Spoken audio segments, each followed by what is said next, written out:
May 23rd. And we'll go ahead and call as our first case. And Mr. Smith is ready there, so we'll go ahead and call file 25-10059FH, People State of Michigan versus Jonathan Barrett.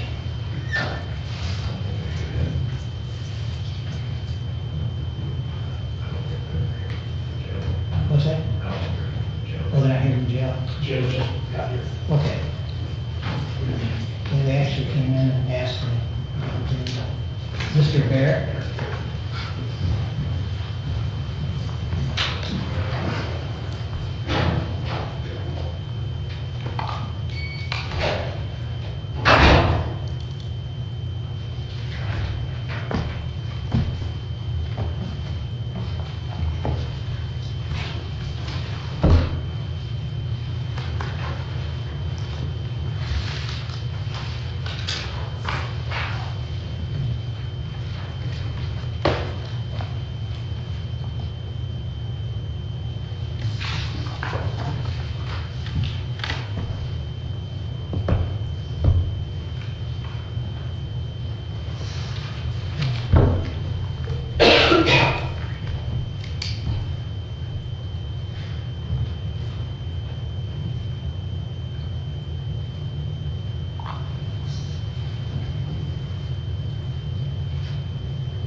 Go on record and file 25-10059F8, People State of Michigan versus Jonathan Abram Barrett. Mr. Barrett is present here in court, represented by Attorney Zachary Smith, and from the prosecutor's office, Assistant Prosecuting Attorney Jason Rowling. This matter's on the court's docket for sentencing this morning. And for purposes of the sentencing, the court did receive and review the pre-sentence investigation report and sentencing information report that was prepared by Agent Browning. And let me just confer with you, Attorney Browning, to give a chance to review that information. I've had a chance to review the information and have no additions or corrections. All right, and Attorney Smith, did you get a chance to review the information and go over it with your client? I have. Were there any additions or corrections you want to bring to the court's attention? Yes, Your Honor. Just one addition beyond the scoring. On page CFJ 284, page 10, under the mental health narrative, or mental health and mental health narrative, Mr. Barrett informed me that he's also diagnosed with PTSD. That should be included in the mental health diagnosis.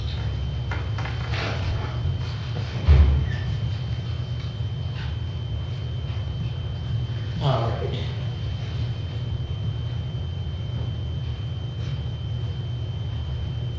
All right, and I noticed there was a number of listings there. Is there any medication that he is on or that has received for those? I noticed it was blank, and I noticed there were a number of them that they made. Are you on any medication, or have you been on any medication? Yes, I've been on medication. Okay, and that's important for the report for treatment purposes. So are you currently on medication? Yes. Okay, and you know what medications those are? Zyprexa, olanzapine, and a couple other mood stabilizers. Okay. All right. With that then, and you're currently on those, are those being provided to you where they were in the jail? Yes. Okay, all right. Everyone but one, that's Ativan. that I'm supposed to be taking, but the jail won't give it because it's a controlled substance. Okay, all right. Other than that, Attorney Smith, any other additions or corrections? Just with scoring, Your Honor. Okay, we'll go ahead, why don't you go ahead and, if there is an issue with scoring, we'll take them one at a time. Sure. And then we can get a response from the prosecutor if he has one. Okay, Your Honor, we agree with the scoring from the department on everything except for OB12. The department scored it at 10. I have it scored at 1. The reasoning for the department's score, I believe, let me read it real quick, I don't want to misquote. 10 points was scored for OB12 due to the dismissal of count 1, firearms discharged in a building, and count 2, assault to do great bodily harm, less than murder, and count 11, possession of a firearm by a prohibited person. In terms of the count 11, the possession of a firearm by a prohibited person, Your Honor, in negotiations with Attorney Ronnie here, it was we questioned whether or not that Mr. Barrett actually was a prohibited person, based on the information that I had from Mr. Barrett at the time, which was confirmed by the PSI. Mr. Barrett's sentence for his prior CSE charge was his probation was cut from 5 years down to 1 year, and since it was only 1 year, that put him beyond the 3-year time frame that the felon in possession of a firearm charge would, I guess, kind of times itself out. So there was 4 years that had passed instead of within 3. Mr. Barrett could not have possessed a firearm within those 3 years after that sentence.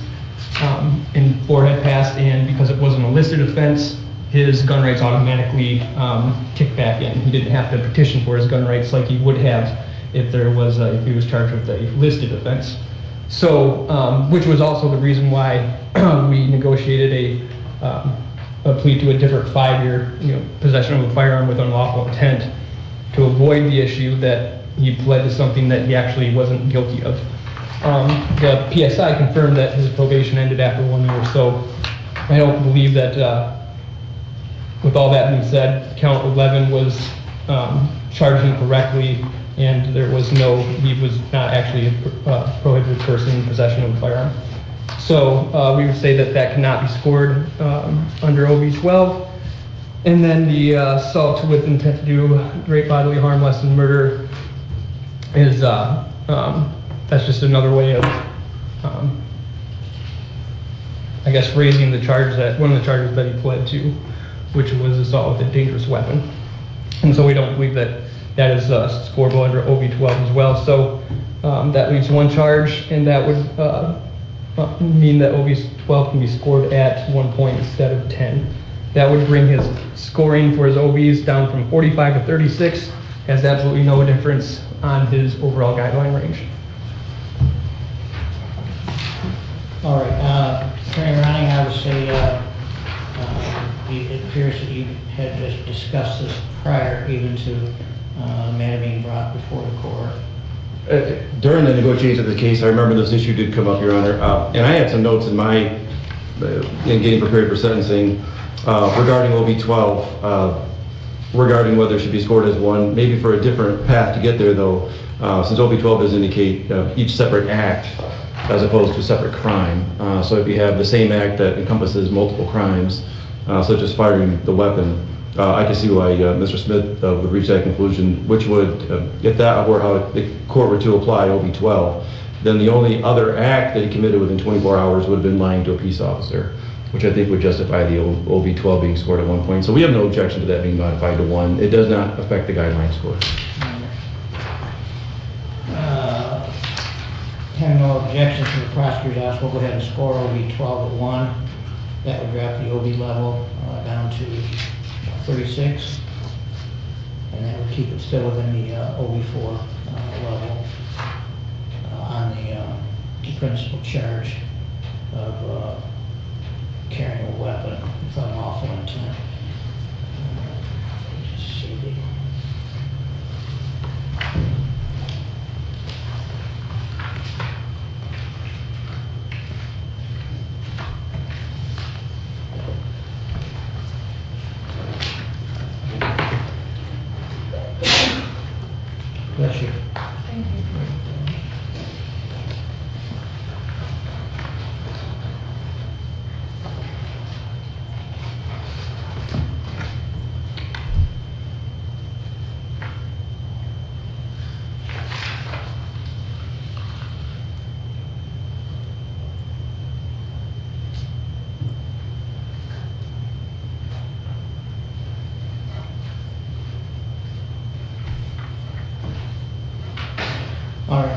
I did score it out, the MDOC does because it's not the control charge. I did score it on the, as well on the assault with a dangerous weapon, but it just reduces it. The OB total was 41, still remains in 11-3 on that one as well. All right, with that then, any other additions or corrections you want to bring to court's attention, Attorney Smith? No, Your Honor. All right, let me just ask you, Mr. Barrett, and you did get a chance to go over the reports with your attorney? Yes. And other than the information that's been brought to the court's attention and the modifications we've made, did you have any additions or corrections that you wish to make? No, Your Honor. All right, I will give you a chance to make a statement on your own behalf if you choose, but first we'll hear from Attorney Rowning from the prosecutor's office, and I'll hear from your attorney on that opportunity if you choose. Attorney Rowning. Yeah, and I apologize. I don't know if this may be better served as in regards to the pre-sentence report or allocution, but I do think it's important to bring the court's attention, and this may be something that might need to be added into his criminal record. He was arraigned yesterday here in Cass County on some new criminal sexual conduct charges, that being criminal sexual conduct in the first degree, criminal sexual conduct in the third degree, and accosting children for immoral purposes as a second offense. He was arraigned yesterday in front of Judge Renfro in district court and given, I believe, $50,000 bond. I don't know if that is something that should be in the pre-sentence investigation report under prior record, since it's a pending charge at the time of sentencing, or what the best way to handle that would be. I would also note that there is a pending CSC case in Barrett County. I don't know specifically if it's a third or first degree. I believe it might be third degree, where there's a $100,000 bond pending that he has not been arraigned on, and I don't believe that's included. So I suppose that in a criminal history they could be added as they would show as pending. I think it would be appropriate. I would think probably the way to do it maybe is not worry about it here. If there are any convictions, those will be added to any updated pre-sentence investigation report. But because they are pending, they probably should be listed, at least showing that they're pending.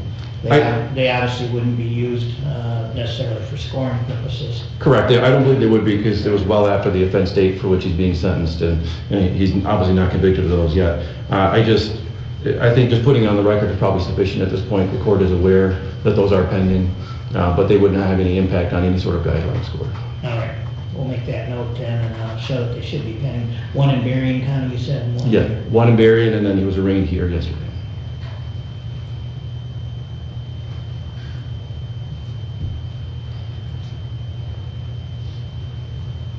And they're both CSC or costing? Correct. All right, we'll make that note. We'll add it to the back of the PSI. All right. With that then, if there's anything further, we'll go ahead and have you allocute, and then we'll hear from Attorney Smith. Thank you, Your Honor. Reviewing this pre-sentence report, I remember when the case came in. I remember when the investigation happened on this case.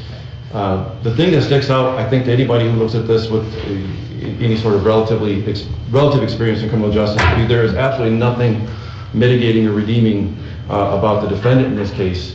And when you add to the fact that he was literally inches away from shooting a woman in the face with a shotgun and managed to just miss, and would be here on an entirely different set of charges had his aim been a little bit different.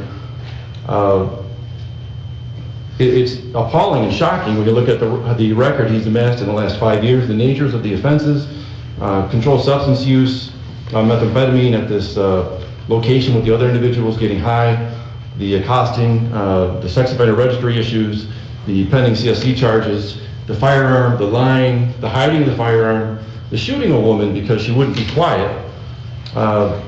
Nothing about this case in any way mitigates a maximum sentence that the court could be willing to establish here today. Obviously, the defendant has been convicted of felony firearm, so he has to serve 2 years before he starts any other sentence. The court does have some latitude in the other sentence. I think that, the other two sentences. And frankly,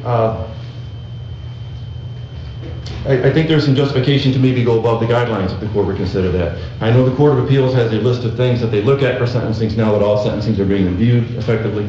Crime and defendant, looking at the defendant's status, his particular situation, any mitigating factors, age, things of that sort. Well, the defendant has experience with the criminal justice system. He's not new to it. He has, again, multiple pending horrifying charges.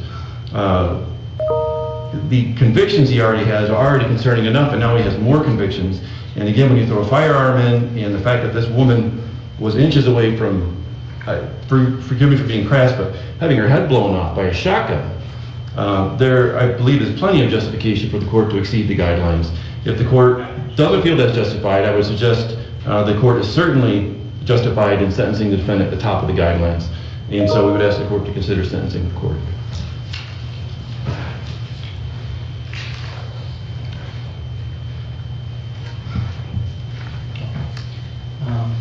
Attorney Smith, any comments on behalf of the client? Yes, Your Honor. I would respectfully disagree that with Attorney Roning's statement that there are no mitigating factors in this case. I think there are a number of mitigating factors in this case, starting with the fact that that this was an accident, which is why we came to the plea deal that we came to.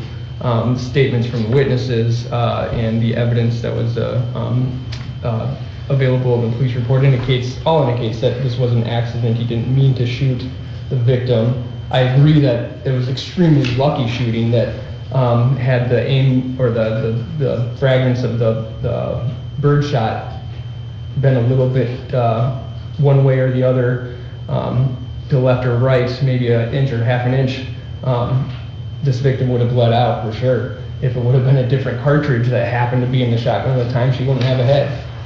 So thank goodness that the circumstances were what they were, given that somebody was shot at close range with a shotgun in the neck. So it was an accident, it was an intentional shooting, and also Mr. Barrett's criminal record, I believe, is extremely minimal. This is the first assaultive crime on his record, Your Honor, so I think that would be a mitigating factor.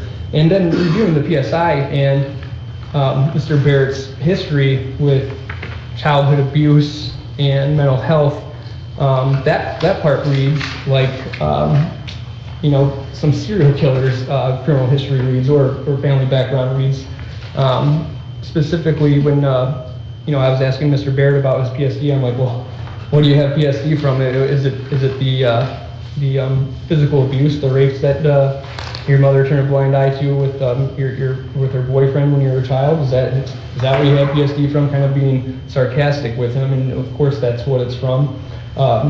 You would think that being physically abused at such a young age and by people that were members of his household, by his mother, that causes people to have violent histories.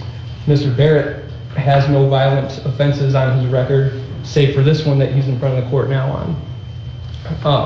Mr. Barrett said that his mom essentially really never loved him. Mr. Barrett himself was a product of his mother's rape, and that is why she allowed boyfriends to physically abuse him and other family members to physically abuse him. And so, considering that his criminal history is so little, with one prior felony and 3 misdemeanors, I think is a testament to Mr. Barrett's very kind disposition rather than violent disposition that you would expect somebody of his background to have. So I believe that should be, those are mitigating factors that the court should consider here, Your Honor. Now, of course, when we get to the nitty-gritty of this case, yeah, it's a terrible case. Injuries very bad. Circumstances were absolutely reckless. He had a shotgun in his hands that he shouldn't have had in his hands, and he was using it to scare people. The shooting that actually firing the shotgun was an accident, but having the shotgun in his hands and using it to scare somebody was not an accident. And that is, Mr. Barrett should never put himself in that situation. However, I don't think that that justifies the significant jump in the guidelines that the department is asking for, Your Honor, and we would ask that the court sentence Mr. Barrett within the guideline range that he scores out, which is, I believe, 5 to 28 in the PSI. Considering that he has to do it 2 years before any of that kicks in, Your Honor, that would be a little over 4.5, or a little over 4 years that he would end up doing, and we ask the court to sentence him to that time. Thank you, Your Honor. Mr. Barrett, your opportunity to make any statement on your own behalf if you choose. Anything you want to say? I'd just like to apologize to my victim. It was a complete accident, and I didn't mean for it to go this far.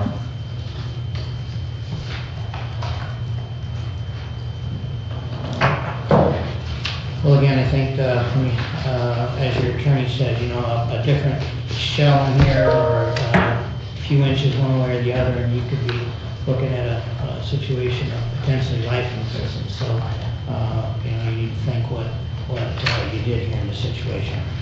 Mr. Barrett, in this case, on January 5th of this year, Cascan Sheriff's Department responded to a shooting incident at 57624 North O'Keefe Road in LaGrange Township. Authorities were notified that the victim, a Mary Barber, had been transported to Borgia City Hospital. Upon investigation, police were advised that the suspects in the shooting were at Cass Lynn in Dowagiac, and the police responded to that location. They made contact with a Joseph Ward, who stated that the victim had been acting erratically, and Mr. Ward handed you a shotgun to try to get her to quiet down. And his basically story or words were that instead you just shot her. At which point he got the witnesses that were there to take Miss Barber to the hospital, and then he and his mother, Rebecca Dillingham, and then you left the property. Prior to leaving the property, you obviously stashed the gun and ammo in a deer blind. When police talked to you, you denied being involved and even denied being at the location of the shooting. However, when police interviewed Miss Barber, she informed them that you were in fact the shooter. Miss Barber suffered some injuries to the right side of her neck and shoulder and had a surgery to repair the wound and remove the pellets. I want to allude to what the prosecutor said here. I think, you know, when I look at it, there are some allegations in here that it was an accident. But when I look at your actions after the fact, stashing the gun, hiding, denying, those lead me to believe that it would lead me to believe or tend to believe that maybe it wasn't an accident, that there was something intentional. Because there'd been an accident, you would think the first thing you'd say is, it happened, but I didn't mean it to happen, and this is how it happened, and I stayed at the scene, and I talked to the police. That's what most people do when there's an accident. They don't stash the weapons, stash the ammo, leave the scene, go to another location, and then when confronted by the police, deny they were even there. And in fact, I think you kind of tried to blame it a little bit on Mr. Ward.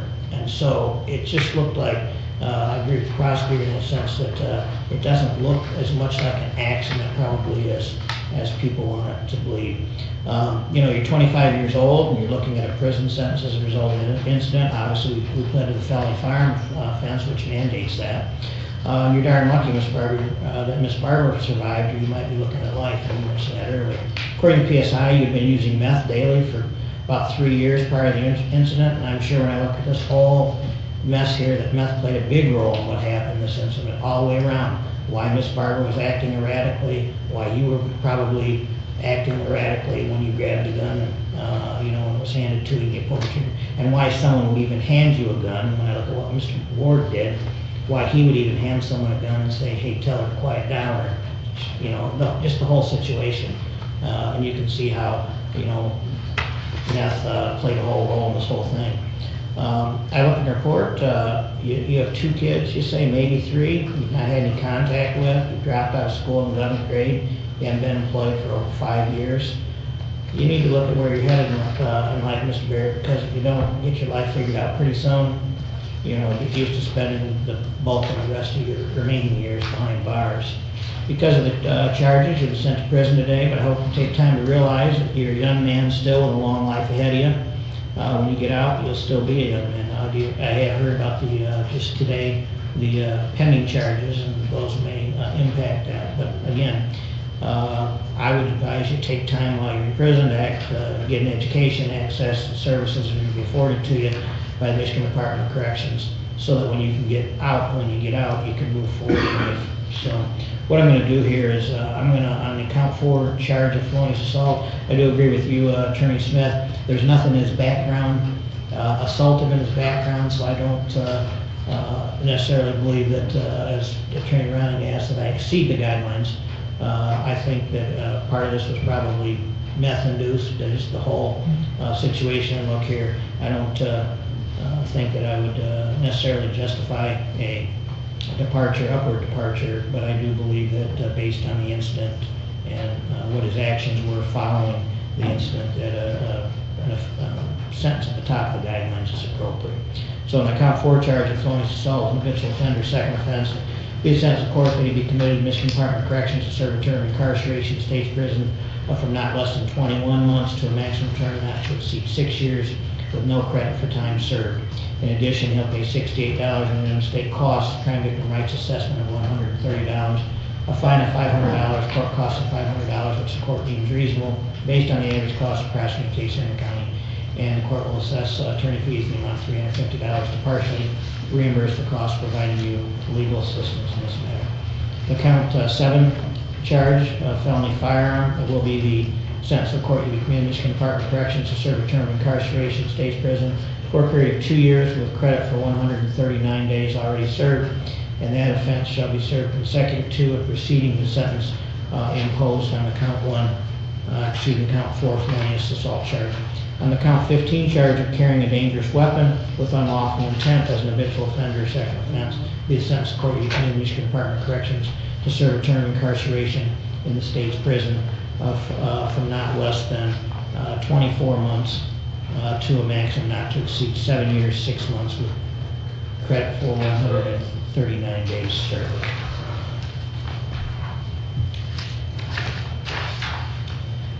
In addition, on that matter, and the felonious assault charge will assess minimum costs in the amount of $68, and on the count 15 charge, court will assess a fine of $1,000. There was no restitution in this matter requested, correct, at this point, Attorney Ronning? That is correct.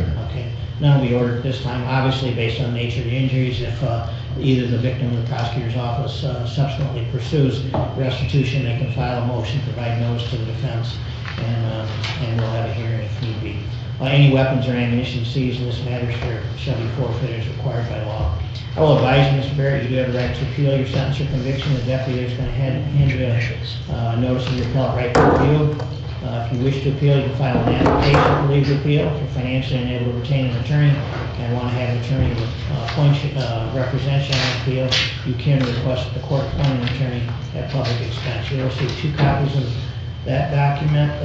If you wish to appeal, fill those out completely, return it to the court within 42 days of today's date. Anything further in this matter, Attorney Ronning?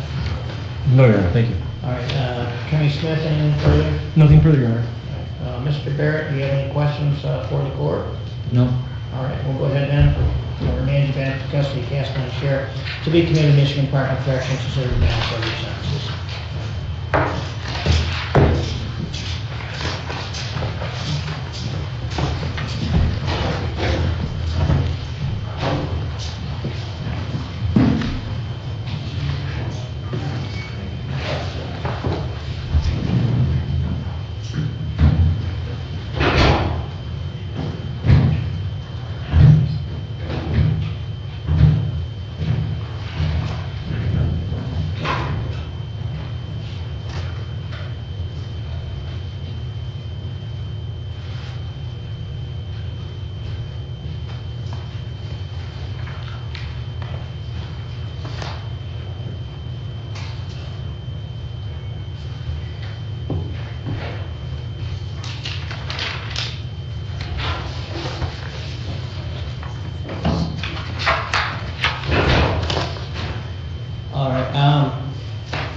Why don't we call Attorney Hullman to take the case? Smith? Yeah, Zachary Smith.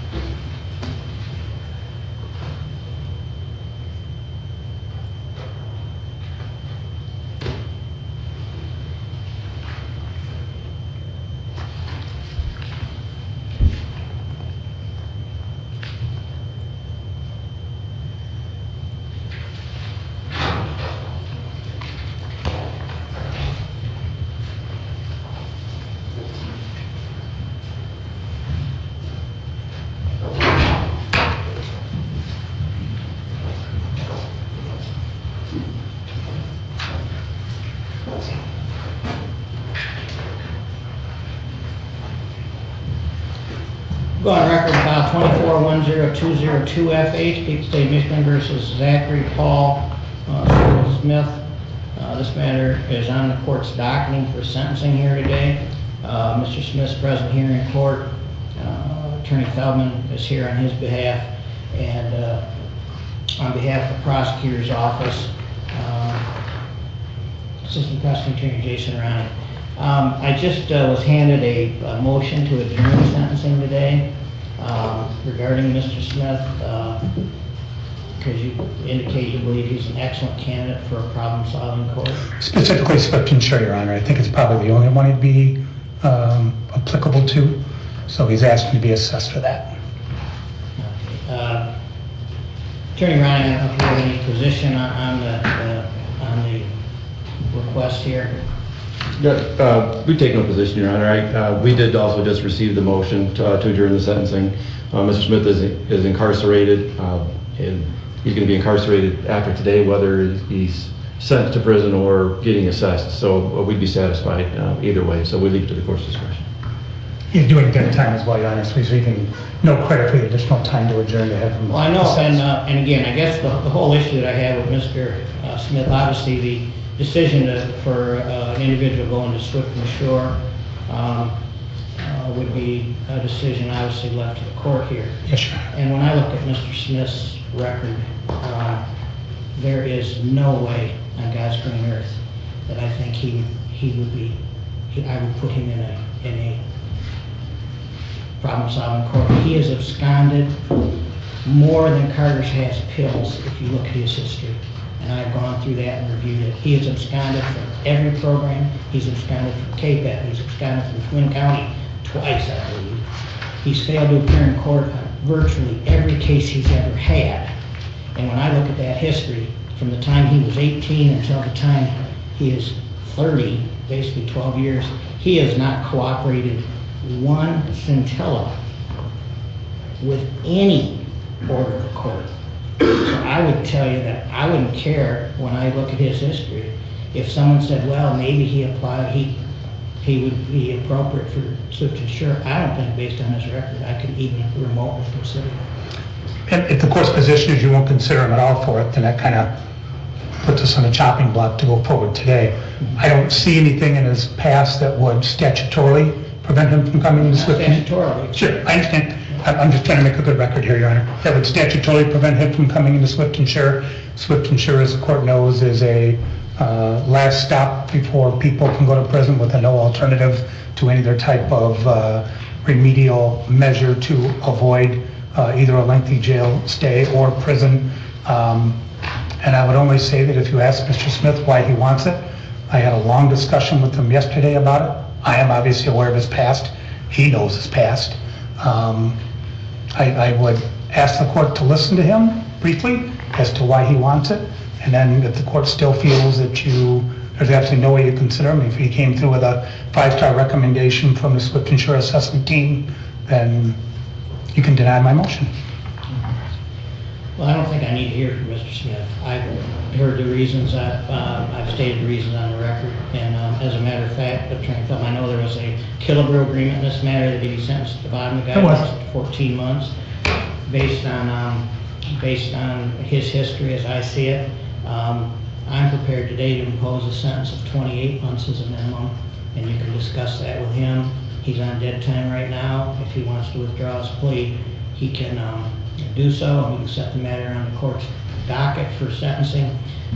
But I believe, based on his actions, that I could easily justify an upward departure from his guidelines. He has failed to cooperate with any court, any program in the past. And so I'm still willing, basically, because there was a Killebrew agreement, to sentencing within the guidelines, which is a 28-month minimum, which would be in the current guidelines. If he wants to withdraw that, that's fine. The guidelines, the upper band was 36 months on the RMC. If he wants to go to trial, obviously he'd go back on habitual fourth, and his guidelines would be higher. So I was even going to reject Killebrew based on his history. I guess that's what I'm asking, is the court rejecting his Killebrew today? Correct. And so if you want, I'm willing to impose a 28-month minimum, which is within the current calculated guidelines. And then I'm going to ask that we adjourn it just for an hour so I can go back and talk to them, try to do their sentencing. We'll go ahead and put you at the end of the docket. We'll go Thank you. ahead and give you an opportunity to speak with him. Obviously, he's on dead time now. If he wants to withdraw, we'll just get him back on the court's docket probably within the next few months and so get the matter set for trial. But- Very well.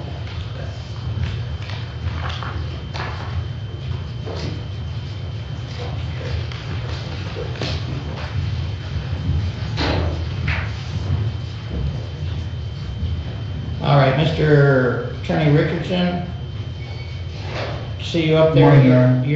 You're here in reference to Mr. Wells? Yes, Mr. Bowden. All right. Do we have Noah Wells? Mr. Wells, why don't you come up here?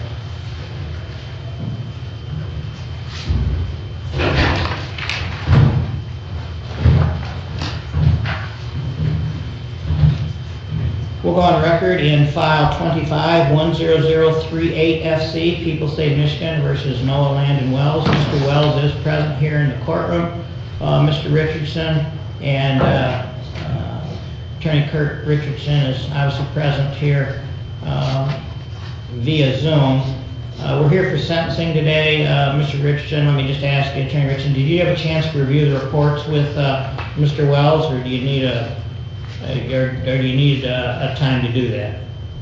Yes, we received the PSI. We have discussed it. I don't have any additions or corrections to substance or scoring at this time. Okay. Let me just confer with you, Attorney Browning, did you get a chance to review the information and PSI and ESI prepared by Agent Browning? I did, Your Honor, and I did have just one objection to the scoring. Does not affect the guidelines, but it just makes sure the scoring is appropriate. For offense variable number 12, much like one of the previous cases, Your Honor, OB12 is discussing separate acts. In this case, there was one act, was the assault with a knife on the victim in the case, and all the charges stem from that single act. So I believe OB12 would be more appropriately scored at 0. Okay. All right. We'll go ahead and score OB12 at 0. Reduce the OB total to 70 points on the principal charge assault and attempted great bodily harm unless of murder. Change that to 65 points. It would still remain within the OB level 5, though. With that, any other additions or corrections? No, Your Honor. Okay. Attorney Richardson, you indicated that you had no additions or corrections, and I'm sure you wouldn't object to a reduction in the OB 12 from 5 to 0. No objection. All right. Let me ask you, Mr. Wells, did you get a chance to review the information with your attorney? Yes. And did you have any additions or corrections you wanted to make in the information? No, sir. All right. I will give you a chance to make a statement later if you choose. First, I'll hear from Attorney Ronning on behalf of the people. Then I'll hear from Attorney Richardson on your behalf. And then we'll give you that opportunity to make a statement. Attorney Ronning. Your Honor, as the pre-sentence report indicates, we had met on this case before the plea, and the court had indicated what the court would likely do, absent some new information. I have not heard any information that's pertinent to the court's decision, so I believe the court is likely to go forward with what you had indicated originally. I would only like to indicate for Mr. Wells that this is an incredible opportunity for him to move past something that could have had an incredible tragic impact on his life. And he has an opportunity, if the court does proceed the way you had indicated you would, to stay clean, stay out of trouble, and stay out of jail. And so I would certainly hope he appreciates that opportunity and successfully completes it. Obviously, there's some friction between the members of this group at the trailer, and I understand that he's moved out and is living elsewhere, which I think is probably helpful. We hope he would stay away from the victim in this case, no contact, no phone calls, emails, or anything like that. Again, take advantage of the opportunity. Otherwise, he would be going out a different door today. So I just want to make sure he understands that. Thank you. Thank you. Attorney Richardson, anything you want to say on behalf of Mr. Wells? Thank you, Your Honor. Mr. Wells has no prior record. He's 20 years old. We'd ask the court to follow the recommendation of the plea agreement sent under HIDA, Homes Vehicle Training Act. We think it's an appropriate recommendation. Mr. Wells does accept responsibility and he does apologize for his actions. Thank you, Your Honor. Mr. Wells, this is your opportunity to make a statement to the court if you'd like. Anything you want to say? I just want to say I take full accountability for my actions and I apologize. All right, well, Mr. Wells, in this matter, on January 26th this year, approximately 4:15 a.m., Cass County Sheriff's Department was dispatched to 61588 High Street in Jones on the report of a stabbing. As deputies responded, you were observed sitting outside the Newburgh Fire Department in a pool of blood. Police stopped, you were cuffed, placed in the patrol vehicle. Deputies then proceeded to the scene of the stabbing, observed a pool of blood in the driveway and next to a vehicle.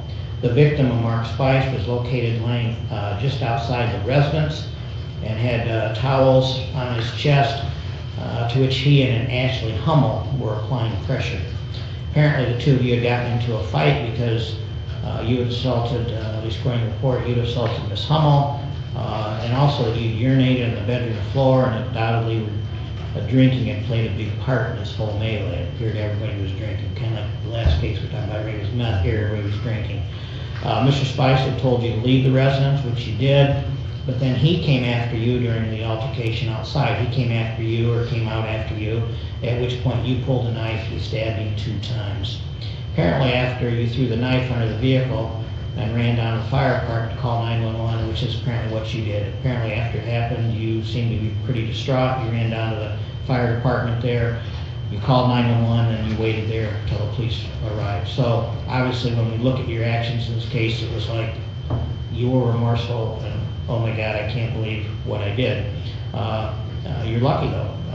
Mr. Spice was eventually taken to the hospital with a puncture of both lungs and was placed in intensive care for 3 days and was hospitalized for a week. And again, you're lucky, I think the prosecutor alluded to that, you're lucky you're not going to prison today for a very long time. You're only 20 years old, and if Mr. Spice had died, you'd be probably looking at no less than 25 years before you'd be eligible for parole. So you're 20 years old, you'd be looking at more than the life you've already lived behind bars before you're even eligible if convicted of a murder in this case. Unfortunately for you as well, she had no prior record, and surprisingly, the victim, Mr. Spice, stated in his victim impact statement, he's not vindictive. He doesn't believe you should go to prison. That's pretty rare when I sit up here. If someone's been stabbed or shot, and they're not saying hang him from the highest tree. So I don't know what the issue is between you and him. Obviously, it appears to be Miss Hummel, at least here, but realize that's not the way you handle the situation. Okay. Under circumstances, your attorney reached an agreement as well with the prosecuting attorney whereby you receive no upfront jail time and could be placed under supervision of what's called the Home Youthful Training Act. I'm sure you've had an opportunity to discuss the benefits of that with your attorney and what that means to you. You need to understand, obviously, though, if you don't follow all the terms of probation and you violate probation, I can revoke that status. And even in this case, your guidelines could see you go to prison. So, you went from a situation where if Mr. Spice had died, you'd be looking at maybe 25 years today, to an agreement reached by your attorney. And you need to thank your attorney. You need to thank the prosecutor's office. They've taken, obviously, a good long look at your record and saying, we're going to give you the opportunity to address this, but trust me, if they see you back, they're going to look at this and say, no deals in the future. You need to thank your attorneys for the advocacy on your part, because you look at a Home Youthful Training Act status disposition with no additional jail time. So you'd be looking at 25 years. You spent 4 days in jail, I believe, prior to bonding out, and that's where you are right now. So I'll give you that opportunity, Mr. Wells. I'll give you the opportunity, obviously, to have these matters off your record. But keep in mind, as I've indicated, if you are unsuccessful in status of revoke, conviction will go on your permanent criminal record, and you'll be brought back to this court for sentencing, and based on your guidelines, to go to prison. Okay? So what I'm going to do is, on that count 2 charge of assault with intent to create bodily harm, less than murder, I will assign you the youthful trainee status under the Home Youthful Training Act and the authority granted this court under Michigan File Law 762.11, place you on probation for a period of 3 years. under terms and conditions outlined in the pre-sentence investigation report. You will pay a supervision fee to the department of $1,080 at the rate directed by your probation agent. You shall serve 4 days in Cass County Jail with credit for 4 days already served. You shall undergo a substance abuse and or mental health assessment as directed by your agent and complete any recommended services programs, including an anger management program. You also shall not possess or own a weapon while under court supervision. You also shall seek and maintain full-time employment. You shall not possess or use alcoholic beverages while under the court supervision, or are they permitted in your home. In addition, you shall pay $68 minimum state cost, crime victim rights assessment of $130, a fine of $500, court costs of $500, which the court deems reasonable based on the average cost of prosecuting a case here in the county. And the court will also urge comply with DNA testing and pay the associated $60 fee. There was, I don't have any request for restitution from the prosecutor's office, is that correct? That is correct. Court will not order any restitution at this point in time, but realize that either the victim or the hospital, anybody who may have had monies that were outlaid here that have been covered, even the state of Michigan or an insurance company, if they were to come to the court to seek reimbursement, the court would hold a hearing and determine to what extent you owed reimbursement as well and restitution. On the count 4 charge of domestic violence, it will be a sentence court. You'll be placed under HIDA in conjunction with and on the same terms and conditions. Under count 2, in addition, you shall serve 4 days Cass County Jail with credit for 4 days served. In that matter, you'll pay $50 minimum state costs, pay a fine of $500. Again, there was no restitution request in that matter as well. We'll advise you to have the right to appeal your sentence or conviction. Here today, Mr. Wells, to do so, you can file an application for leave to appeal. If you wish to appeal and are financially unable to retain an attorney, you could request the appointment of an attorney be appointed at public expense. The deputy provided you with notice of your appellate right to review. You'll receive 2 copies. If you did wish to appeal and wish to and believe you couldn't afford an attorney, you could request the court appoint one, or you're free to hire your own attorney as you did in this case as well. If you did wish the court to appoint an attorney to represent you or would consider that on an appeal, make sure you return that form completely filled out to the court within 42 days of today's date. Anything further from the people? No, Your Honor, thank you. Attorney Richardson, anything further? No, thank you, Your Honor. All right. What I'm going to need you to do following sentencing, Mr. Wells, I want you to go to the probation department today, meet with your probation officer, and complete your transfer paperwork. I believe you live, where do you live? Bristol, Tennessee. You're living in Tennessee, so you'll need to go to the probation agent, and you'll need to prepare and transfer paperwork, and if they have, and they'll then process that paperwork so your probation could be transferred. Also, I want you to go to the clerk's office before you leave the courthouse today and set up payment arrangements on your fines and costs. Okay? Okay.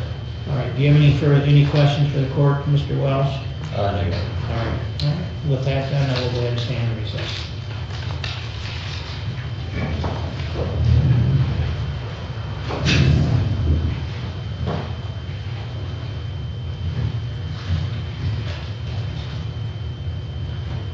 Attorney Kardowski?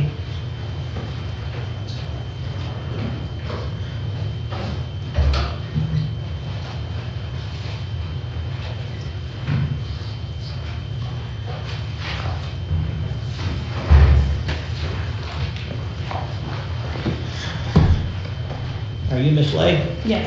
Okay, we'll go on record and file 25-10031FH, People's State of Michigan versus Lindsay Brooke Lay.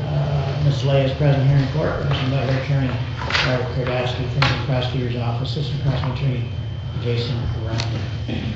This matter is on the court's docket for sentencing on a charge of possession of methamphetamine. I did receive and review the pre-sentence investigation report and the sentencing information reports prepared by Agent Browning to make use of those reports and make a decision here today.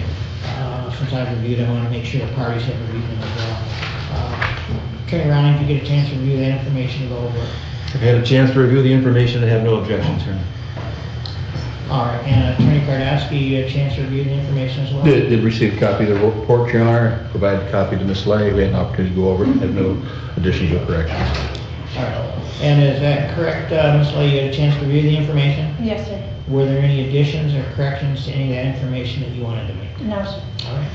Before sentencing now, I'll hear comments from the prosecutor's office, Attorney Ronning, and hear from Attorney Kardotsky on your behalf, and then I will give you an opportunity to make a statement as well.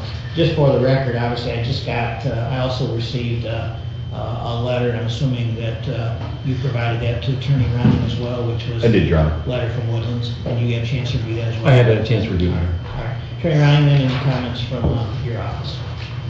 Your Honor, I have no comments on this sentencing. We'll leave the sentence to the court's discretion. And Attorney Kardotsky. Your Honor, Ms. Lay has no prior convictions for anything. This is a residue case. She has already contacted Woodlands and received her assessment. She's been working full-time at Timbers for the last 2.5 years. We've asked the court to sentence her to probation under the 74 level.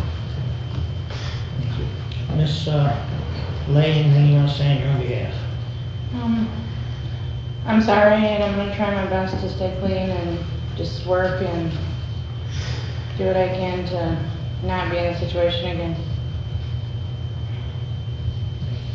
Why in God's green earth would you, with your record, get involved with drugs? You have no record. You destroy your whole life. That was a stupid decision.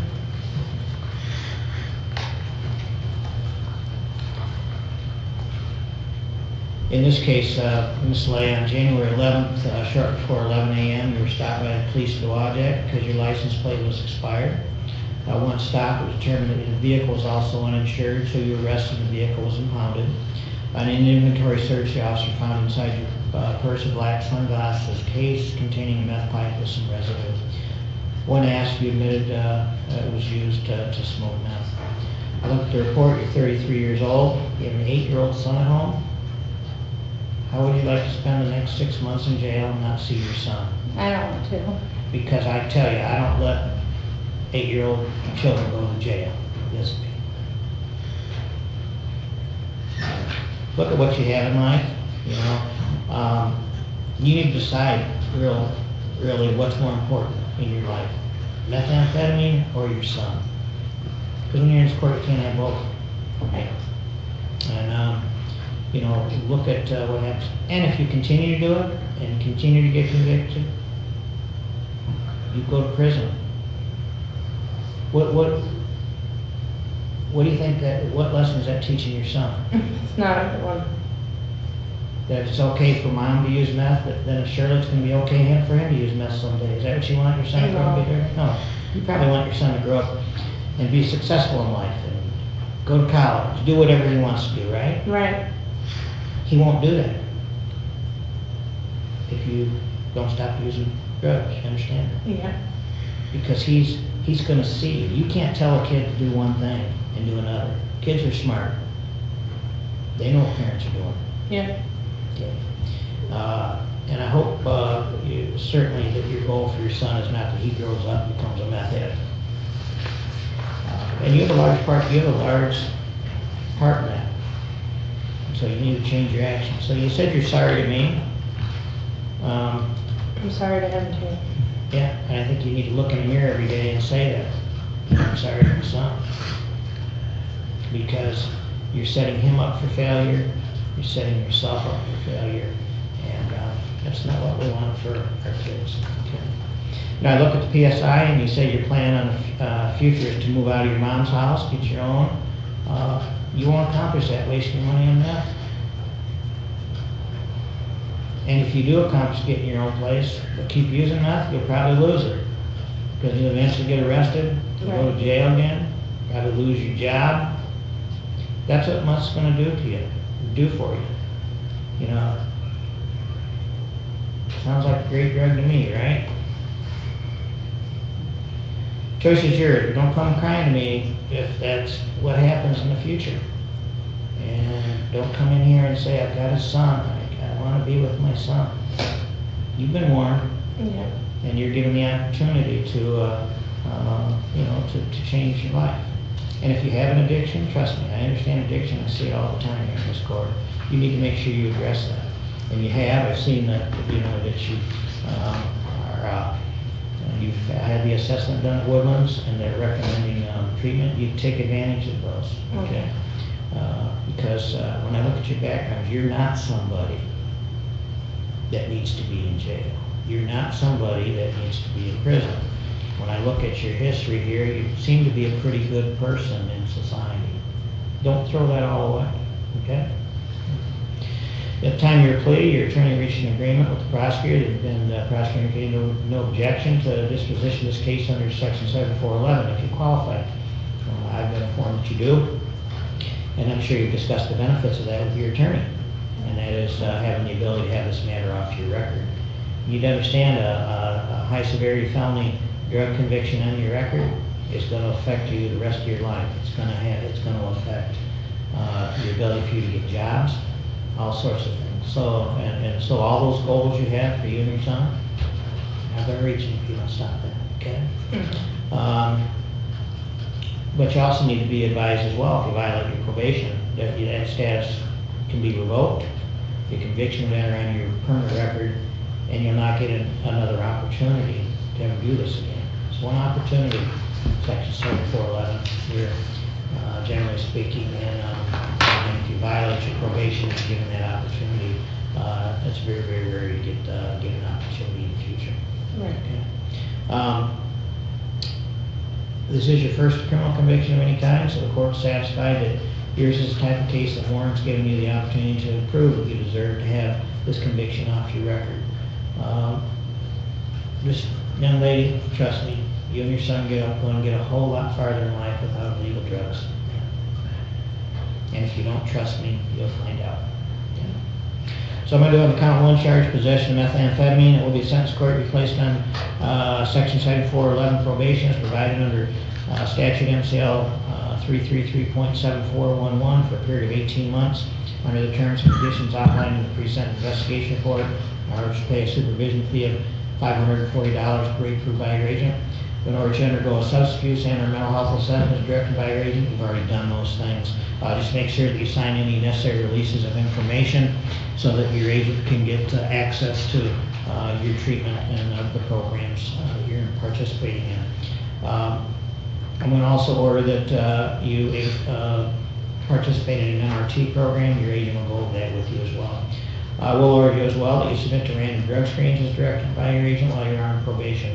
And if you were to test negative or test positive, your agent will be filing a probation violation before the court. Then order you serve 2 days in Cass County Jail with credit for 2 days already served. Warrants you paid $6 to $8 and minimum state costs, crime victim rights assessment of $130. Attorney fees in the amount of $350 to partially reimburse the cost of providing legal assistance to matter, a fine of $500 and court costs of $500, which are deemed reasonable by the court based on the average cost of prosecuting the case here in the county. Think about it. That money that you're going to be paying the court could be used to get your own place and do things for your son. So realize that not only can it result in you losing your freedoms, but it's expensive. Yeah. And it's money that could be spent elsewhere in achieving some of the goals and future plans you have. Okay. There was no restitution request in this matter, so none was ordered.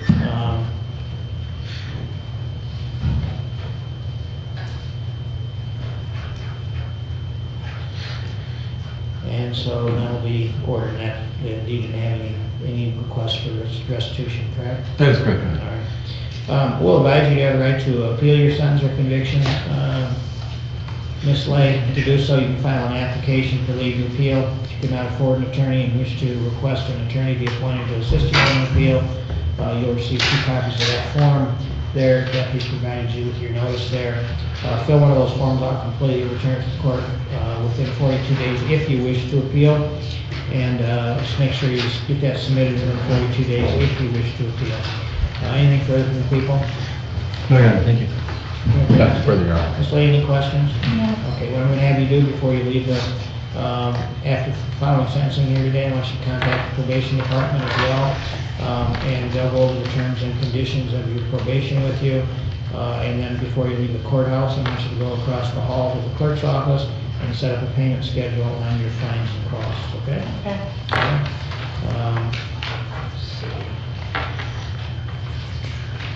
as this is a first offense, the court is also going to order that you comply with DNA testing and that you pay the associated $60 fee.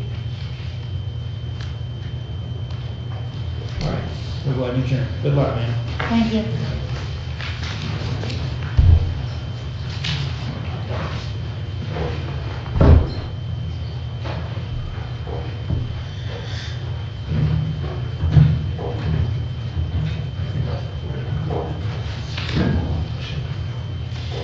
And next matter we're going to call Mr. Dotsky is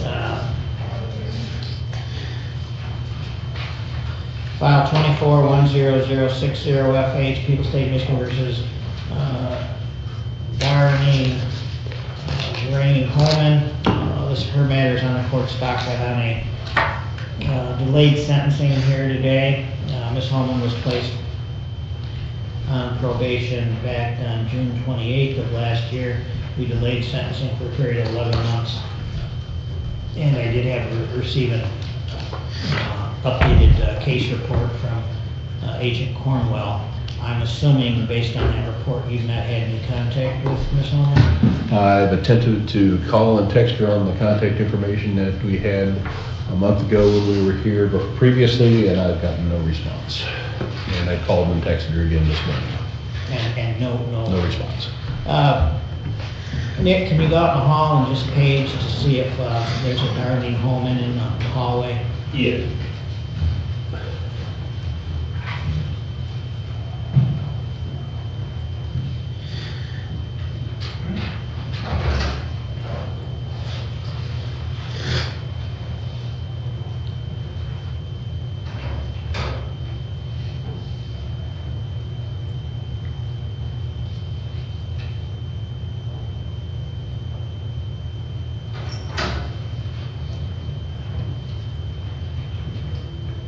I was not able to locate this home. All right. Attorney Ryan? And I'm going to ask the court to issue a bench warrant for arrest. Any bond that's currently set and is going to be canceled for issue a bench warrant, and we'll notify you if and when Ms. Hullman's picked up. Attorney Kurdatsky? Thank you, Your Honor. All right.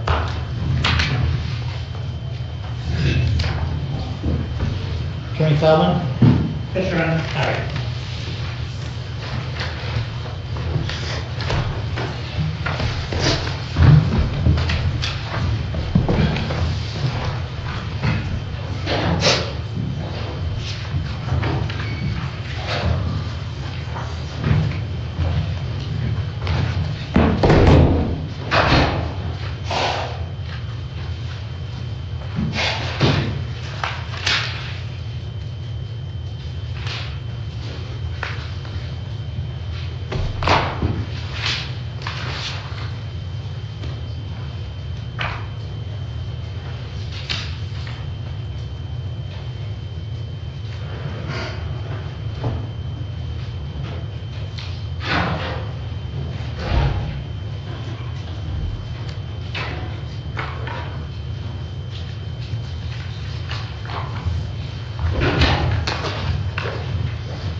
We'll go back on record and file 24-10202 FH, People State of Michigan versus Zachary Smith.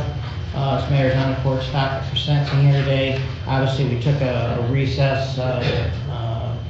There was a request to adjourn sentencing. Court denied that here today. It did indicate, obviously, there was a Killebrew agreement as well under MCR 6.310. Court indicated that based on a subsequent review of the pre-sentence investigation report, the court was not prepared at this time to agree with the sentencing agreement. Did state for the record pursuant to that court rule what my recommended sentence would be here today. And then we adjourned, gave Attorney Feldman an opportunity to meet with Mr. Smith. So he does have the opportunity here today to either proceed with sentencing based on the sentencing the court indicated, or we can withdraw his plea and set the matter back on the court's trial docket.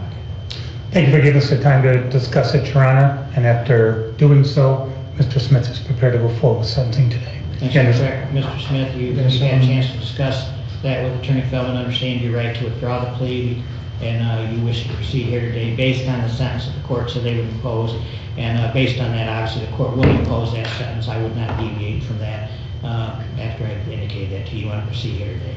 Yes, Your Honor. All right. With that then, for sentencing purposes, the court did receive and review the pre-sentence investigation report and the sentencing information report prepared by Agent Browning, and Attorney Browning, you get a chance to review that information. I've had a chance to review the pre-sentence investigation report and have no objections or corrections. All right. And Attorney Feldman. And I had a chance to review it. I gave my client a copy at jail yesterday. He's had an opportunity to review it. I would only take exception to OB-19 and just briefly place the objection on the record. All right, and just your reason for that? The reason for it is because it didn't delay the administration of justice in any way. I understand the factual pattern that occurred. There was a different name given while he was, I believe, standing outside the vehicle.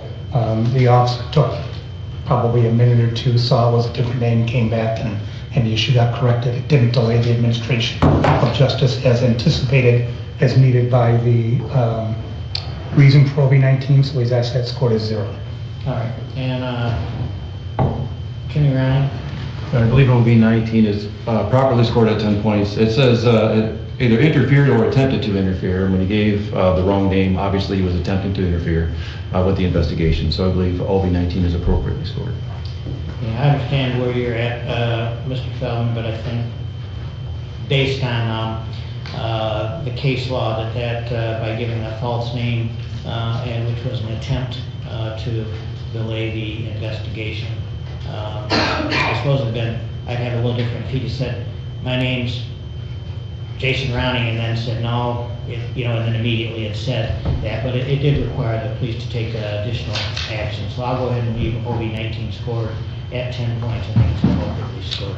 No further objection, Your Honor. Mr. Smith, then, you did get a chance to go over the report with your attorney? Yes, Your Honor. Were there any additions or corrections? My name's spelled wrong on the page that says additional information. Okay. How should your name be spelled? First page. I'm trying to locate it right now, Your Honor.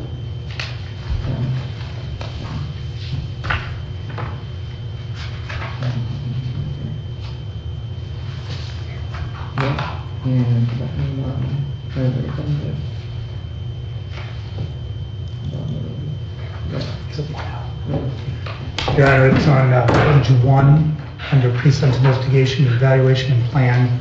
The third line has Cyril with 2 L's, it's 1 L.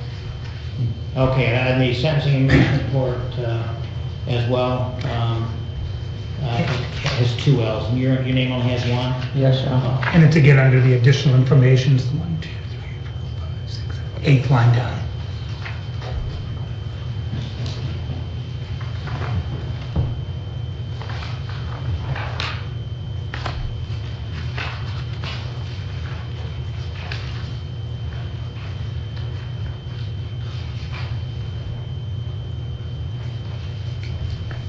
All right, we'll go ahead and make that change for the report. Thank you, Your Honor. And with that, then, any other additions or corrections, Mr. Smith? All right. Attorney Rowning, any comments from the people before sentencing? The court has obviously on the record indicated what the plans are at the sentencing today, so I won't belabor any points. Only thing I want to mention for the court's understanding is that I also noticed the defendant's failure to comply with any of his previous sentences, or the vast majority of his previous sentences. Those, unfortunately, are things that we don't have in the CCH when we review them. That's why we have, I suppose, the benefit of the PSI. So thank you to the Department of Corrections for that information.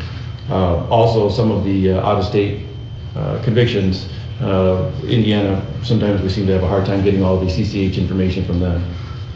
So that may have impacted the course of the case at the beginning. But again, since the court's indicated the direction you're going to take, we have no objection to that and ask the court to proceed.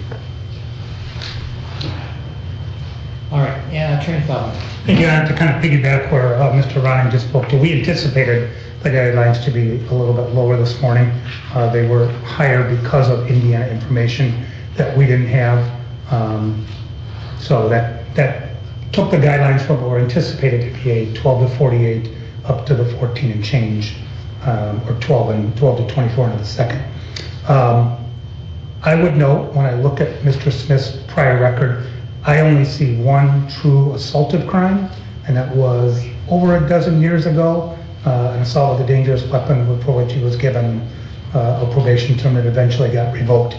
The rest of them were all property crimes, it appears, and some drug crimes sprinkled in there as well. I understand the court's already kind of telegraphed what you want to do. I would just ask you to take into consideration that though he has those prior failure appears in the escape charge, that these were property crimes, that nobody ended up suffering a loss, time was lost. We understand that people had to deal with the situation that they shouldn't have to deal with because of his actions and his co-defendant's actions, but nobody was hurt. Nobody had blood drawn. Nothing was set on fire. This was simply a property crime. We'd ask the court to take that into consideration when sentencing under the guidelines. Thank you. Mr. Smith, anything you want to say in your own behalf? Not really.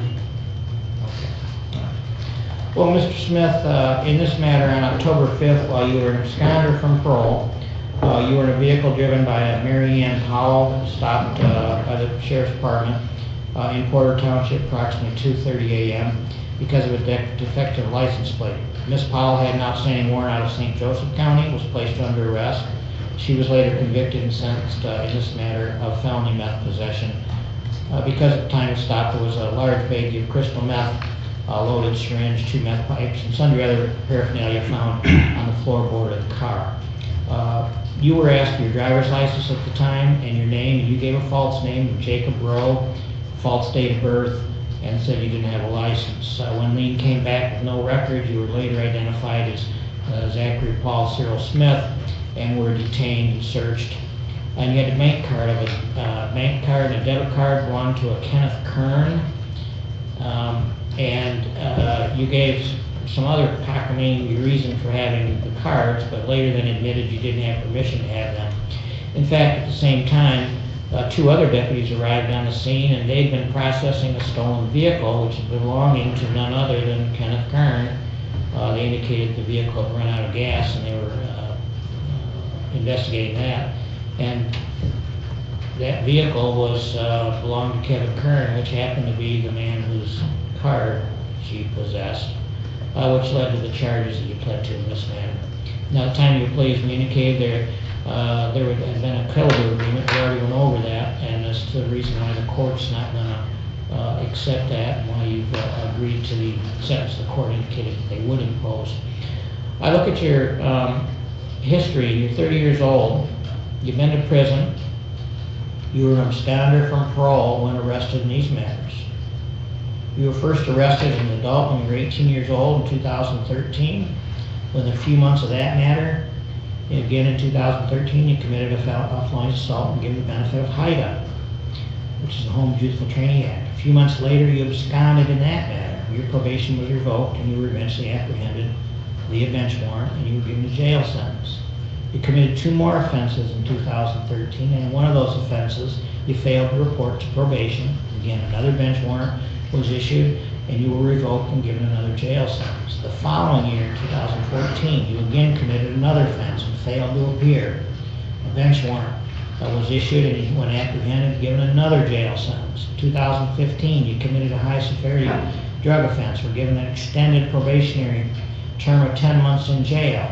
You were eventually, by that court, sent to the Twin County Community Probation Center in October of 2015 as an alternative to serving your entire jail sentence. So the court gave you the benefit of Twin County back then and said, hey, I'm giving you 10 months, but I'm going to go ahead and release you early to go to Twin County. And then you absconded from Twin County, and another bench warrant was issued. You then later absconded on the bench warrant and a new criminal offense, and in March of 2016, then your probation was revoked. You were given another jail sentence. In February 2017, you were convicted of felony escape, sentenced to prison. In that matter, you were paroled in 2017. A little over 2 months later, you absconded on parole. Once arrested on a bench warrant in Indiana, you were returned to Michigan, sent back to prison, where you were again paroled in September 2018, where you again absconded parole less than 2 months later, and a bench warrant was issued. You were arrested on that bench warrant in December 2018, returned to prison, and then again reinstated to parole in July of 2019. And in October of that year, were sent to KPAP program, which is the Kalamazoo Probation Enhancement Program, again as an alternative prison. You then absconded from KPAP 2 weeks later. You were arrested in Indiana on a new charge in April 2020. And after posting bond in Indiana, immediately absconded again. In July, you were rearrested and your parole was revoked and you were returned to prison. That was in 2020. Following your placement on parole, you were sent to a drug treatment at Pivotal, which is the St. Joe County Community Mental Health, in August 2023 due to multiple positive drug screens, and then sent to reside at the Twin County Community Probation Center for the second time. You then went AWOL from Twin County in October of 2023, and you were apprehended in November. Thereafter, you were continued on parole, sent to the Gilmore Center in January of 2024 for a week, and then referred back to Pivotal. But as fate would have it, on February 7th, you absconded again. You were picked up on February 24th, given 14 days in jail. St. Joe County returned back to Twin County on March 7th, where you again absconded on March 16th. You were arrested on June 7th, held in jail, where you were transferred to the TRICAT program on June 18th. And lo and behold, you absconded from TRICAT on July 5th and remained an absconder until your arrest in October in this matter. Mr. Smith, you spent 30 years, you're 30 years old, you spent virtually all of your adult life under court supervision. And quite frankly, when I look at your criminal history here and your record of absconding, your total lack of non-compliance, as we've indicated, I could not even remotely consider a treatment court parole for you. It's incredible. You sit in here and you tell this court, and I can look at all those programs you've been in, KPEP, then in Twin County 3 times, then to Pivotal, TRICAT. I'm sure you've told countless other judges, I want help, please send me for treatment. You've had 12 years of that. If you really want to do that, absconding isn't the way to do it. You can't say, well, I'll just run away and then I'll tell the next judge I want help. And that next judge will go, you know, I'm going to give you some help. And then run away again and say, when I get caught again, I'm going to tell the next judge I want help and they'll believe me. And maybe the other judges did. I'm way past that when I look at this. This is the worst record, period. I've been on the bench of absconding. And if you seriously want any help in the future, better do your time in prison. Don't violate the rules. Get yourself engaged in services there. You really want help for your issues, you get engaged in services in prison. When you get out on parole, you don't abscond. You go to the programs that they want you to.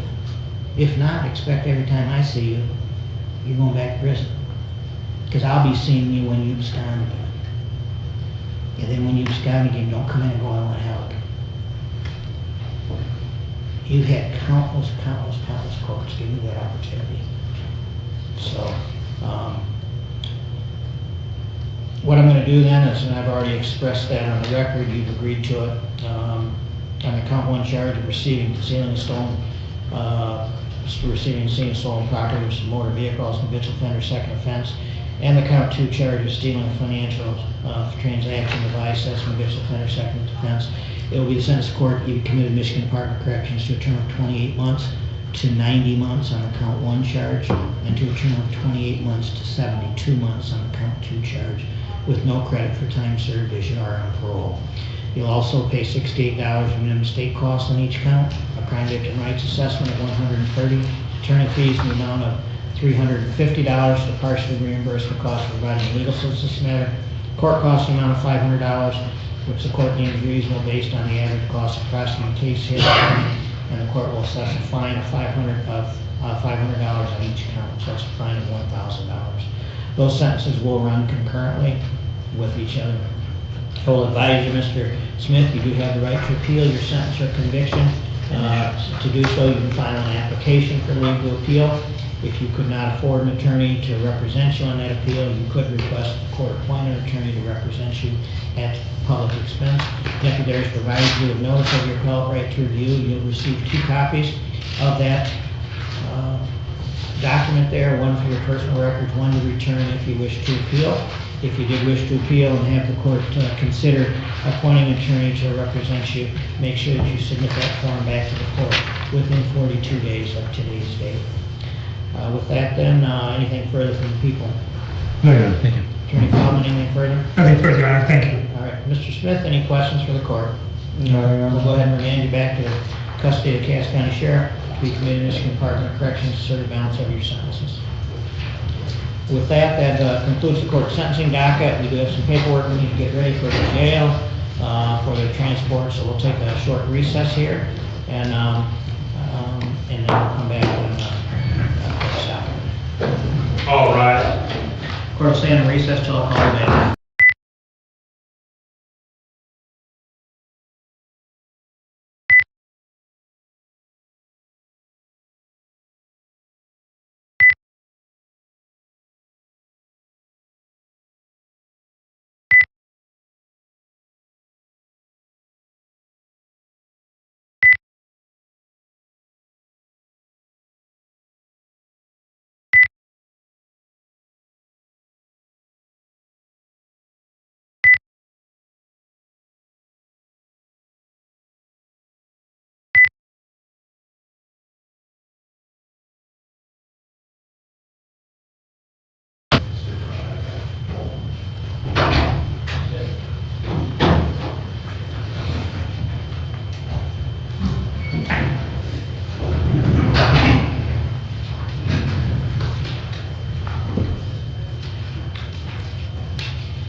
We'll go back on record and file 24-10202FH, people say Nixon versus Zachary Smith.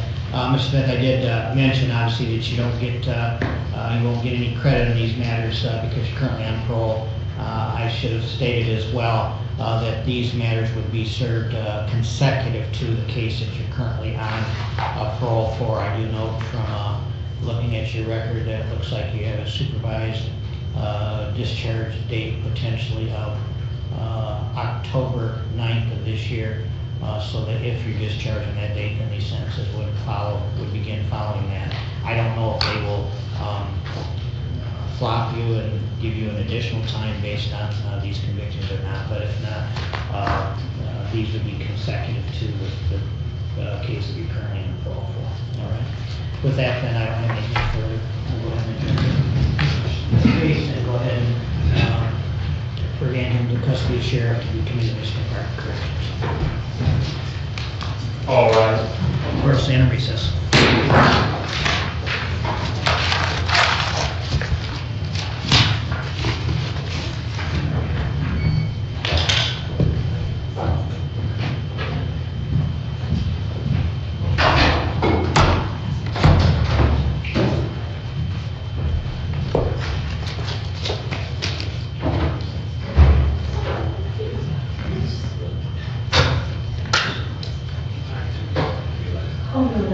Mr. Howley, we weekend, everybody. You as well.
Do we have Donald Marble in the jail?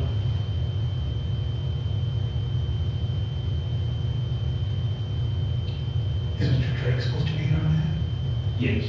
He's on the Zoom. Okay. Were you asking us at the jail? Yes. Who do you want? Donald Marble? Yes, we can get him on. Are you ready for him now? Yeah, we can take it out. Clear. Thank you.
All rise.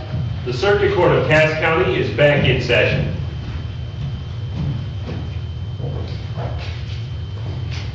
Please be seated.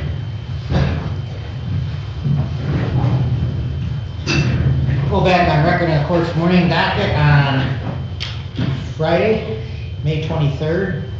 And the first matter of the court call is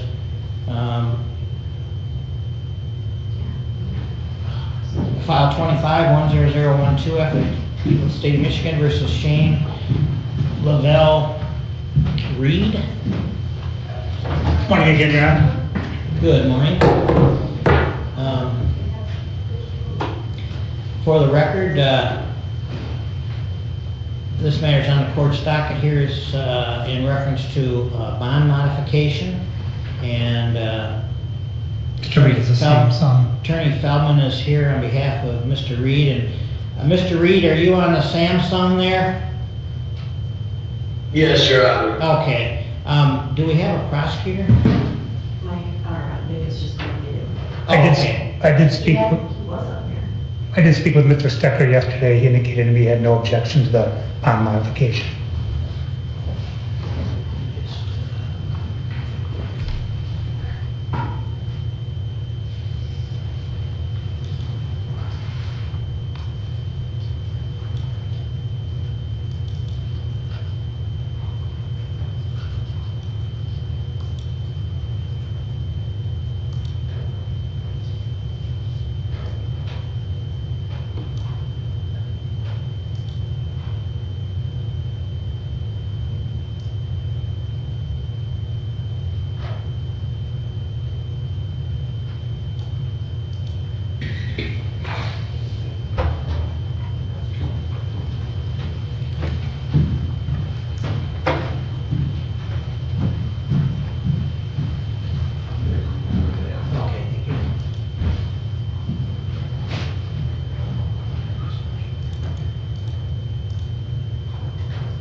We took a break, and normally we take a little longer break, and we came back in.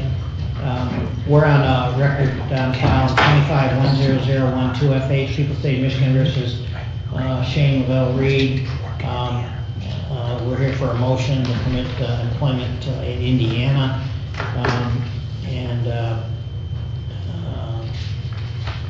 Feldman's indicated that he's got employment down in Bristol. So, Attorney Feldman, your motion? It's a pretty brief motion, Your Honor, because it's a brief issue. I listed the place, I believe it's Satellite Industries down in Bristol. He's first shift. I spoke with APA Stecker about this yesterday. He indicated no objection to it. Obviously, we can have an objection this morning, but when I spoke with him, who would be handling the case, he didn't have an objection to it. And Mr.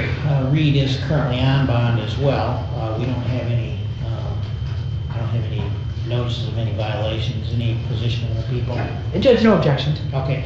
Mr. Reed, let me just ask some questions. Your attorney filed a motion to get you employment in Indiana. Are you still currently living in Vandalia? Yes, Your Honor. And that's, get that information, is that still on, well, last night I had you on here. Donnell Road? Yeah, because we had a couple of addresses, that's why I wanted to check. We had you on 60900 Donnell Road, and that's where you're currently residing? Yes, Your Honor. Okay. Ms. Smith, is he on supervision with you, Community Corrections? Your Honor, Mr. Reed has been on pretrial supervision. He was granted a PR bond in district court. He spent some time on Scranton alcohol monitoring. He was successfully released from Scranton monitoring after about, I think, 90 days. He has continued to check in with my office regularly, and I have no objection to file an application. Okay. And then, Mr. Reed, then, you're scheduled for trial here on June 24th. Was that one that we'd handled, that we'd moved out? I think we had a pre-trial last week. Was his event changed? Because I know we're scheduled for trial. I don't think so. I think it's still on for the 24th. Okay, I just didn't know if there was a specialty court or assessment or anything that's going on. There was an assessment. He hasn't accepted it yet. Oh, okay. So I was just trying to, okay. Mr. Reed, then, where on is Satellite Industries? Because what I want you to do is, we'll give you the ability to go down there and work. I want you to drive primarily by the most direct route. And having the ability to drive to work or to be in Indiana doesn't mean that you can, when you're down in Indiana, go to the mall shopping or stop and go out to eat down in Indiana. You understand that? We're giving you the ability to go to and from work, but not to be out somewhere else where you get rear-ended or get a ticket and you're in Roseland or something. Now we're going, wait a minute. He's violating bond because he's going to Satellite. So I don't have any objection. The prosecutors don't have any objections. We'll go ahead and give you that ability. But to drive by the most direct route, understand with construction and stuff that can change, and it's not going to be a big issue. But we don't want you. That doesn't mean you've got the ability in Indiana then to just do anything you want while you're down there, stopping at the mall, stopping to eat, doing those things. You understand that? Yes, sir. Yes, I do understand that. I have no business other than work in the state of Indiana. Well, I just want you so that people, because a lot of people, they'll stop at the grocery store, they'll start doing stuff, and then if something happens, then we're in a situation to say, hey, was he just driving, was he coming from work, or was he doing something else? So just so that you understand that or appreciate that. Attorney Feldman? Looks like the address for that is 1686 Commerce Drive in Bristol, and it's probably closest off the toll road, but I'm not sure he'd go that way. So County Road 15 looks like it has an outlet to it as well. Okay, all right. So we'll give you that ability to drive down to Satellite Industries. If your employment changes, or if you lose that employment, make sure that Attorney Feldman knows that. If you got different employment down in Indiana, just let us know, and we could also adjust in that regard. Okay? Okay. Thank you. Thank you, Your Honor. You're welcome. We'll go ahead and do we'll do a memo of action, giving him the ability to go to Satellite Industries. Thank you, Your Honor. Yeah. Thank you. You're welcome. You can go ahead and sign off, Mr. Reed. Okay. All right. Last matter in court docket this morning is file 25-10020FH, People State of Michigan versus Don Scott Marble. We were in court last week. I think there was a plea that was attempted. We didn't accept the plea. And so we're here today, and Mr. Marvel is back on the docket, so we'll call his file again, the file 25-10020, FH, Deep State, Michigan versus Donald Scott Marvel. Mr. Marvel, can you hear me? Yes, can you hear me? Yes, I can hear you fine. Your attorney, Robert Drake's on via Zoom as well. Attorney Drake, can you hear me? I can, Your Honor. I assume you can hear me? Yep, hear you fine. And then Attorney Foster, Chief Assistant Prosecuting Attorney Mary Foster here, is in the courtroom on behalf of the people. Now, let me just ask, is there an agreement that's been reached here in this matter? There is, Your Honor. All right, go ahead and state it for the record. The agreement is a plea of guilty to count 3 and a dismissal of the remaining charges. It is essentially the exact same agreement that was in place at a prior court date. Attorney Drake? That's my understanding of the agreement, Your Honor. Okay, and Mr. Marvel, is that your understanding of the agreement? Yes, Your Honor. Okay. Let me just ask counsel, you know, I researched the seduction and debauch statute, and when I review it, I don't know what counsel did when I reviewed the case law. That seduction and debauching requires, in my opinion, that the defendant do something that entices a defendant to do something, or the victim to do something, and then the debauching is, and so if it's just the grabbing or the touching the breast, to me that's more assaultive, it's not the seduction. Because a seduction, when I read all the case law, and most of it's fairly old on it requires some inducement or some trickery or some seduction of the victim. So the victim actually has to do something. And so that's why I have some problem with it if it's just the assaultive aspect of it. I mean, to me it seems more either a drunken disorderly or a sexual assault or a assault and battery when I read the statute. So factually, I don't have any problem with taking a plea, and it's just when I research whether there's going to be a sufficient factual basis for seduction and debauch. I don't know if just the touching justifies that. I understand the court's position, Judge. We would also ask if that's the court's position. I mean, it could also be taken under the fictional plea statute. It could be. It could be. I mean, he could plead to I suppose he could plead to another offense. I mean, when you say fictional, what do you mean? I mean, the problem I have is normally when he could plead to, he could give a basis under count 1, but that's a two-year high court misdemeanor, and he'd actually then be using it as a factual basis for a 5-year felony, which normally we would plead to something to a reduced charge. So, I mean, what do you... I believe the part of the benefit, well, go ahead, Mr. Go ahead. And I realize part of the benefit is that under this statute, you don't have to report, you don't have to register under SORA. That's correct, Your Honor. And Right. that was the intention, and that was Mr. Marvel's desire, is to avoid that, 15 years of registration.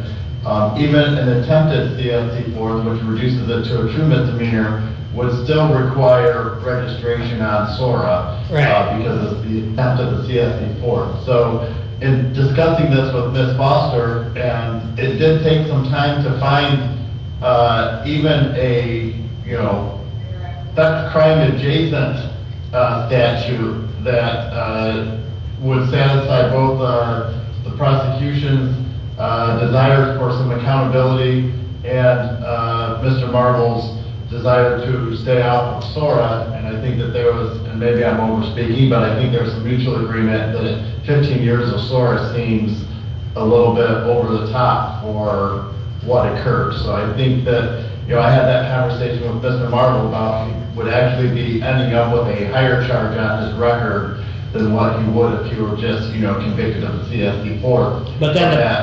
benefit is you're right, and that would be the only thing that I would see on that. Okay. I mean, that's a pretty big benefit from my perspective, and I believe Mr. Marvel would agree that it's a pretty big benefit to stay off of SORA, but certainly he can speak for himself on that grounds. Okay. And so factually then, what offense is he gonna give? Just you're saying that he's gonna, if the benefit is SORA, is he going to plead to a factual basis of a sexual offense of some kind? And then, of the touching or the CFC? The touching of the breast, Your Honor, which I believe would be the proper factual basis. Okay, all right. And is that what he intends to do, Attorney Drake, in your estimation? That's correct, Your Honor. Okay. And, okay, so we've Mr. Marvel then, you've kind of heard what we've been discussing here. Is that what you want to do here today? Plead to that seduction charge, which is a 5-year felony, understanding that the benefit of that plea is that you wouldn't be required to register under the Sex Offender Registry Act, and so that's why you'd be taking this plea, is that correct? That's correct, Your Honor. Okay. Can you raise your right hand, Mr. Marvel? You solemnly swear or affirm under penalties of perjury that the testimony you give in this matter not pending before the court will be the truth, the whole truth, and nothing but the truth, so help you God? Yes, Your Honor. Okay. Again, we went over these before, but I'm going to go over them again. You understand by pleading here today, you are giving up the right to have a trial in this matter, and that includes the right to have a trial by a jury. Yes, Your Honor. Be giving up the right at that trial to be presumed innocent until proven guilty of the charges by the prosecutor beyond a reasonable doubt. You understand you're giving up those rights? Yes, sir. Giving up the right as well to have the witnesses who accuse you of the charges to actually appear in court, testify under oath in front of you and your attorney, Mr. Drake. Giving up the right to have Attorney Drake question or cross-examine those witnesses on your behalf. You understand that? Yes, sir. You'll also be giving up the right to have the court issue subpoenas on your behalf at the request of your attorney, so that you would have the opportunity to present a full and fair defense. So if requested by Attorney Drake, I would issue those subpoenas so you'd have that opportunity. You understand you're giving up the right or the opportunity to have the court do that for you by pleading here today? Yes, Your Honor. You'll also be giving up the right as well that you would have at a trial to remain silent, not have your silence used against you, because I'm going to have to ask you some questions here today. You understand that? Yes, sir. And then you're also going to be giving up the right as well to testify, the right you would have to testify at a trial if you wish to testify on your own behalf. You understand that? Yes, Your Honor. I want you to understand as well, Mr. Marvel, when you do plead guilty, you do give up some of your appellate rights here. You cannot appeal a conviction as a result of a plea. It's called as of right. You have to file an application for leave to appeal, and the issues you can appeal on are limited because of the type of proceeding. It's a plea proceeding. So do you understand you are giving up some of your appellate rights by pleading here today, and that the issues that you can appeal on are limited? Yes, Your Honor. And then you're also giving up the right to later come back and ask that I set aside your plea because of a promise or threat that's been made that you've not told me about here on the record. You understand that? Yes, sir. So we've kind of discussed the case. You're obviously pleading to this charge, which is has a maximum penalty of up to 5 years incarceration. And that the reason that you're pleading to this, even though it's the highest charge, is because it saves you or gives you the opportunity to not have to be registered under the Michigan Sex Offender Registry Act. Is that correct? Yes, Your Honor. Okay. So other than that promise, has anybody promised you anything? No, Your Honor. Is anybody threatening you in any way? No, sir. Are you pleading down to this charge of your own free will because you believe you're guilty of the offense? Yes, sir. Okay. May I ask you a question? Attorney Drake, do you want to question him or do you want the court to question him? Because I know that when I was questioning last time that issues came up, was it something that you'd want to inquire on because of the nature of the plea agreement, or do you want me to go ahead and question?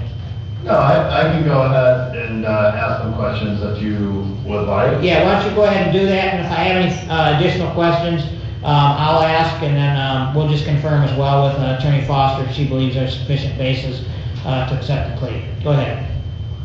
Mr. Marvel, on or about January 9th of 2025, were you at the subway in Dewatchat? Yes, sir. And that subway is in Cass County in the state of Michigan? Yes, sir. And at some point, the employee, Bianca Pond, had asked you to leave, correct? Correct, sir.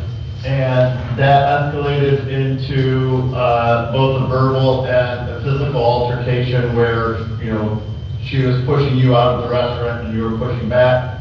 Correct, sir. And during that altercation, you grabbed Bianca Pond's breast? Yes, sir. And that was not done consensually? Bianca Pond did not, ask for that? That was not done? It was done in the course of this altercation? Correct. Yes, sir. Your Honor, I think that gives the factual basis for the CSC 4, which would then enter as the seduction charge. All right. Attorney Foster? I agree, Your Honor. All right.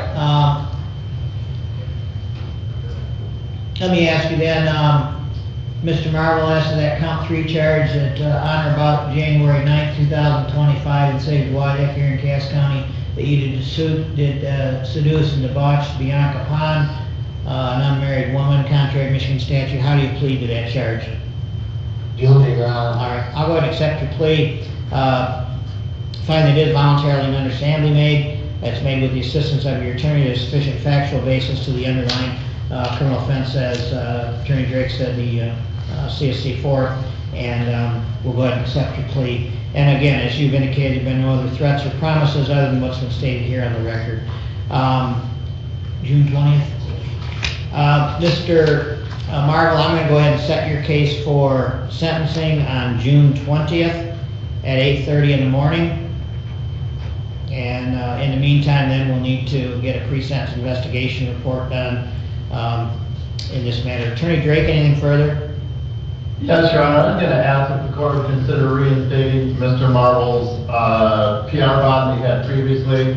I know that it was rescinded almost immediately last time the court granted it as a result of some trespassing allegations. Ironically, because neither Krista Smith nor myself was aware that that warrant had entered, Mr. Marvel, who was on community corrections, continued to check in with Ms. Smith as ordered for the entire time that he was out on the PR bond. I believe he appeared once in person and other times by phone. He was always available to me by phone and email, and I was in constant contact with him. And he did turn himself in once Ms. Smith and I made him aware of the bench warrant that had been issued. He did turn himself in. He did not wait for law enforcement to track him down. So I think that it was just one of those situations where, he was complying with the pretrial supervision and was unaware of the bench warrant and would have turned himself in earlier if he had known. So I would ask the court, his guidelines, even with the seduction charge, I believe it's a Class G felony. The guidelines would be at worst, at the most aggressive scoring, 0 to 6 months, and it's, he spent close to 3 months in jail between January and when the court ordered him released on the PR bond in April. So I would just ask the court to reconsider reinstating his PR bond. Okay. Anything? Any argument from the people? Judge, I would just, if you're inclined to release him on PR bond, that you admonish him not to have contact with the people at Subway and also not to have contact with his ex-wife, which was the basis of the violation when he was released the last time. All right. Mr. Marvel, let me ask you some questions. Are you still at the 216 East State Street? Correct, sir. Apartment 1? Yes, sir. Okay. Mr. Marvel, based on what I've heard from your attorney, I'm going to go ahead and reinstate your personal bond in the amount of $2,000, personal recognizance. I want to advise you, obviously, pending sentencing, and realize that if you violate between now and sentencing, that this agreement could be revoked. The court wouldn't be bound by it. So it's going to be incumbent upon you. I'm going to go ahead and place you back on supervision with community corrections, and I'm going to assume Ms. Smith is here, and I didn't see her shaking her head or yelling. Attorney Drake indicated that he was compliant with community corrections, and I'm assuming that he was compliant with you while he was on supervision before? Attorney Drake was accurate in his sharing of information regarding Mr. Marvel's time on duty corrections. He has been compliant, Your Honor. All right. I'll go ahead then and reinstate your bond, Mr. Marvel, to a PR bond. That way you can get out today. But I will advise you, obviously, I don't want you going to the subway station in Dowagiac there. And again, I don't know what the issue is with you and your ex-wife. I don't know if that's even anything that's pending now, but I'm going to order, at least right now, that you not have any contact with her unless you make sure that it's, that you contact your attorney, or that it's done through, again, I don't know if there's any issues through the friend of the court, or if there's any issues in that regard, that it be done through proper legal channels. Obviously, realize that if you contact her or involve her in any other trespassing matters, that your bond could be revoked again pending sentencing. In addition, I know I've indicated not to go to the subway in Dowagiac. If you're in a business and you're asked to leave, just leave, okay? Let Mr. Drake know that, so I don't want any other confrontation. So if you're in somewhere and for whatever reason they ask you to leave, just leave to avoid any confrontations, okay? Yes, Your Honor. All right. Anything further from the people? No, Your Honor. Attorney Drake, anything further? No, nothing further, thank you, Your All Honor. right. Mr. Marvel, do you have any questions for the court before we adjourn? No, Your Honor, thank you. All right, and you'll check, we'll see, when's he need to check in with you, Ms. Smith? He'll need to contact my office on Tuesday. All right, so just contact her on Tuesday and then and then she'll give you a schedule, okay? All right, thank you. All right, we'll go ahead and adjourn then. And that should conclude the court's morning docket on Monday, Friday, May 23rd. All right. Court will stand in recess till called bailiff. Have a good weekend, everybody. You too.